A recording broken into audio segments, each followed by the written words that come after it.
안녕하십니까, 이현철입니다.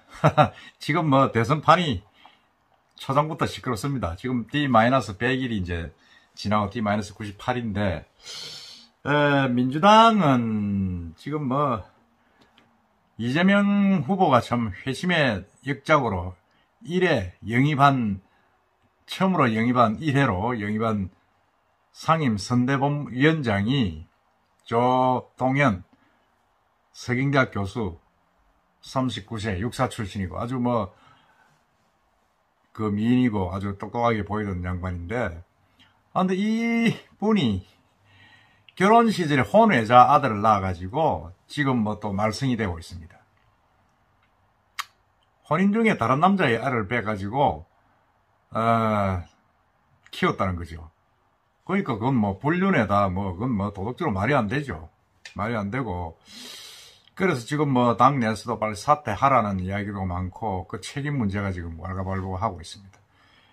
그 와중에 또 이 권리당원 게시판, 권리당원, 거기는 뭐 일반 당원들은 못 들어갑니다. 권리당원만 들어가는데 그 게시판이 전부 다 반 이재명 그 당원들로 완전히 장악이 돼가지고 심지어는 이재명 후보 사퇴까지 요구하면서 내홍을 겪고 있습니다.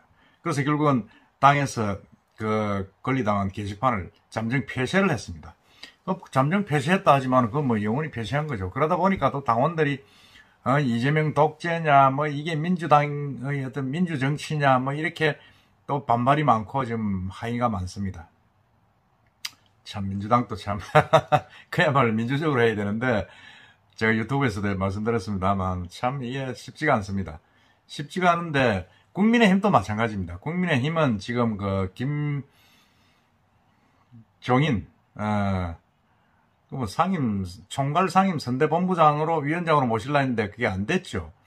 안 돼가지고 지금 뭐 이제 어중간하게 돼 있는 상황인데, 그 와중에 지금 이준석 당대표가 지금 잠적을 해버렸습니다. 잠적을 하고 모든 공식 일정을 취소하고 지난 30일 날 취소하고 어디 갔나 봤더니 부산으로 왔어요.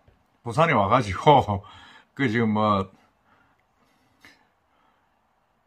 그 시청에도 들리고, 시청에 들려서 이성근 뭐 정무특보도 만나고 뭐 정의와 뭐 의원도 만나고, 그다음에 뭐 그 아주 뭐 그냥 바람 실어 돌아다닌 듯이 그렇게 지금 돌아다니고 있습니다. 돌아다니고 있고, 근데 이게 뭐 모양이 상당히 안 좋다 이래가지고 지금 있는데,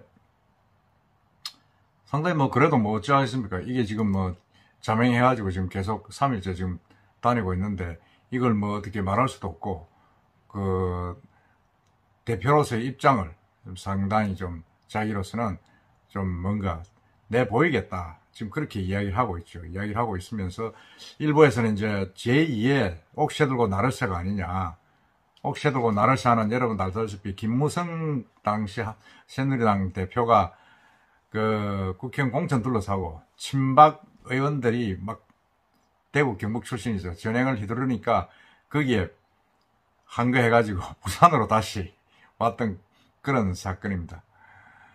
그런 사건이 있었던데 그게 이제 또 그거 아니냐. 지금 이제 윤석열 후보가 이제 정권을 갖고 자기를 패싱을 하고 의논도 하지 않고 무시한다 이래가지고 지금 그 부산에 온 거 아니냐, 뭐 지금 이렇게 이야기를 하고 있습니다. 하고 있는데 제가 볼 때는 뭐 그런 건 아닌 것 같은데, 어쨌든 간에 지금 뭐 모든 일정을 보이콧하고 지금 내려와가지고 부산에서부터 해가지고 지금 뭐 순천도 거치고 제주도로 지금 가 있습니다. 제주도 가가지고 한마디 했죠. 제주도를 한마디 했는데 그 이야기를 한번 해볼까 합니다. 제주도로 갔는데 이 사실은 윤 후보의 어떤 그런 아주 그 폐부를 찌르는 그런 이야기를 많이 했습니다. 많이 해가지고 거기에서 나오는 이야기가 윤핵관. 그게 무슨 말이냐고 봤더만 윤 후보 측 핵심 관계자를 윤핵관이라고 합니다. 윤핵관을 향해가지고 8.1 때 당신이 뭐 이겼다 이런 비꼬면서 윤핵관을 쳐내야 된다고 지금 아주 거기에 대해서 지금 이야기를 하고 있습니다.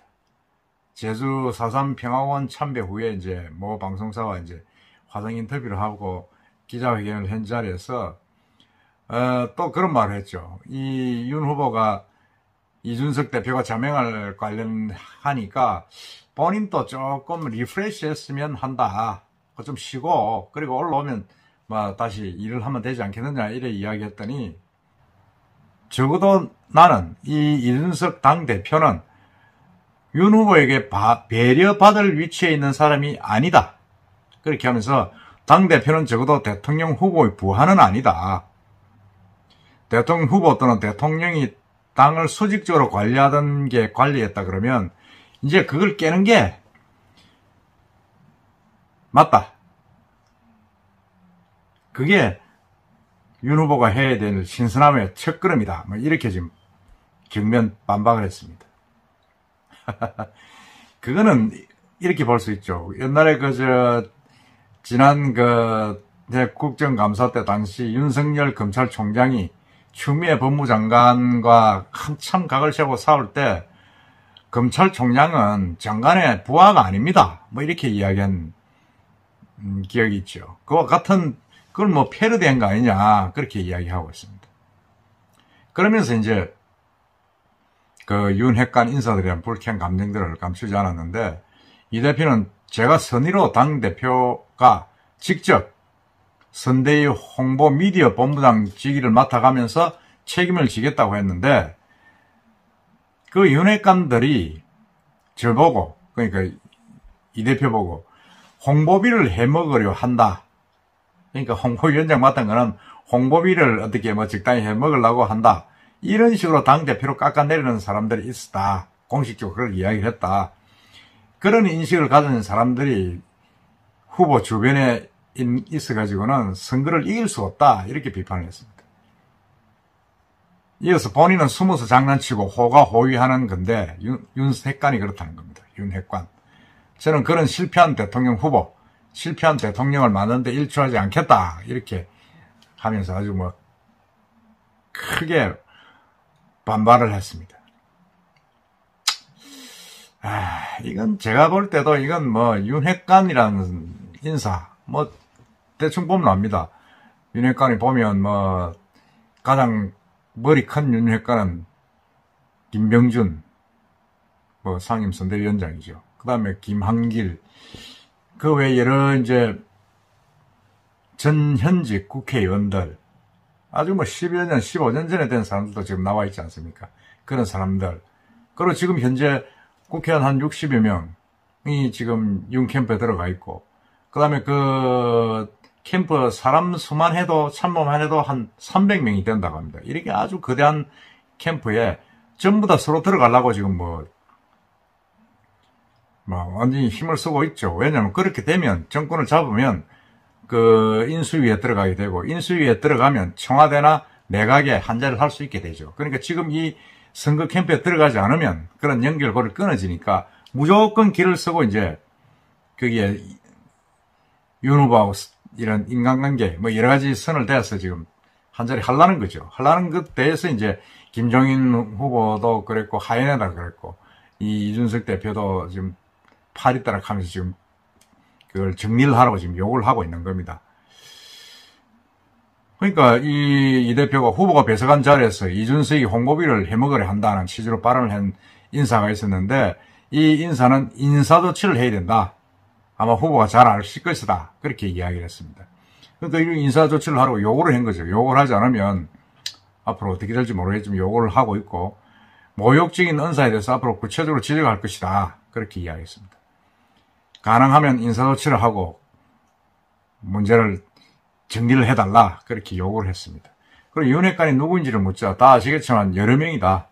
거기에 대해서는 김종인 의원께서 과거 파리따라고 언급했고 뭐 저도 대충 보면 거기 아까 제가 방금 말씀드렸습니다. 밑에 전직 국회의원들은 전현직 국회의원들 수준에서 한 5명 됩니다. 거기 보면 뭐 제가 그 줄치한 것도 있지만은 권성동 씨도 어째 보면 아주 척거이지만은 볼 때는 그렇게 보일 수도 있다는 생각도 듭니다. 들고 거기에 뭐 임태희 옛날에 그 이명박 시절에 그 비서실장인 양반 그 양반도 있고 뭐 하여튼 그런 많은 사람들이 지금 거명이 되고 있고 또 이야기가 되고 있습니다.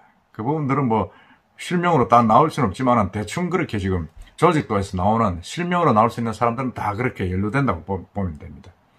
그리고 원래는 또 경선할 때도 윤 후보 측에 있지 않던 사람들인데 뒤늦게 이제 윤 후보 측에 들어가 있던 사람들 뭐 이런 사람들도 같이 걸린다고 봐야죠. 봐야 되는데 그런 부분들을 자기가 이제 공개를 하겠다. 뭐 지금 그렇게 이야기를 하고 있습니다. 참 제가 볼 때는 이 윤석열 후보의 정치력이 지금 시험대에 올라와 있지 않느냐. 김종인 지금 그 비상대책위원장, 전 비상대 비대위원장과의 관계도 지금 뭐 깔끔하게 마무리되지 않은 상태에서 당대표가 이렇게 또 외곽으로 돌고 있고, 그렇게 하고 해서 윤석열 후보의 성격상 자기하고 친한 사람을 친해할 수도 없고, 그러다 보면 이게 거대한 조직을 계속 끌고 가는 수밖에 없는 겁니다. 그러다 보면 옆에서 또 간신데 윤핵관 이런 사람들이 그 사람들 없어도 됩니다. 그냥 치고 갑시다. 지금 이수정 교수 문제만 해도 지금 이준석 대표는 반대를 했지 않습니까? 2030 여자들의 어떤 그런 걸 안아야 되는데 반대를 했고, 그러고 김종인 전 비대위원장도 좀 안고 가자 그랬는데 지금 제대로 못 하고 있고, 여러 가지로 뭐 자기한테 패싱이 되고 연락도 안 하고, 당무를 내가 이때까지 본 게 없다. 결국 당무를 보는 사람은 사무총장이 다 보고 있다. 그러니까 권성동이 이야기를 한 거죠. 권성동이 김병준 씨. 그러니까 권성동을 견제하려고 그러면 김병준 교수가 또 조금 힘을 써야 되니까 김병준 완톱을 해서 일단 갑시다. 뭐 이렇게 좀 이야기도 하고 있습니다. 그러니까 그 척근들이 지금 뭐 상당히 뭐 지금 많이 설친다고 지금 볼 수 있고, 그런 부분들에 대해서 상당히 좀 불만을 많이 가지고 있는 부분을 이야기를 했다. 이렇게 보면 됩니다. 보면 되고, 그 명단은 제가 이름을 말씀드릴 수는 없습니다만 대충 그 표에서 제가 뭐라 그럴까요? 조금 뭐 제가 내놨는데 한번 참고로 보시고, 이 국민의힘의 내용이 빨리 잠재워지지 않으면 참 선거도 힘들다. 지금 여론조사가 지금 뭐 1% 박빙으로 지금 최근에 나왔지 않습니까? 이건 어떻게 할 거냐? 이런 부분이 국민의힘에서 정말로 이 해결의 난제다. 지금 뭐 이준석 후보가 저렇게 자명을 하니까 여론조사 결과가 저렇게 탁 나오지 않습니까? 이걸 윤 후보가 정말로 좀 참고로 해서 정신을 차려야 된다. 옆에 그냥 이야기하는 이 간신배들, 파리떼를 그냥 끌고 갈 거 아니라 스스로 정화할 수 있는 그런 능력을 보이는 것도 어떤 후보의 자질이다. 저는 그렇게 생각합니다.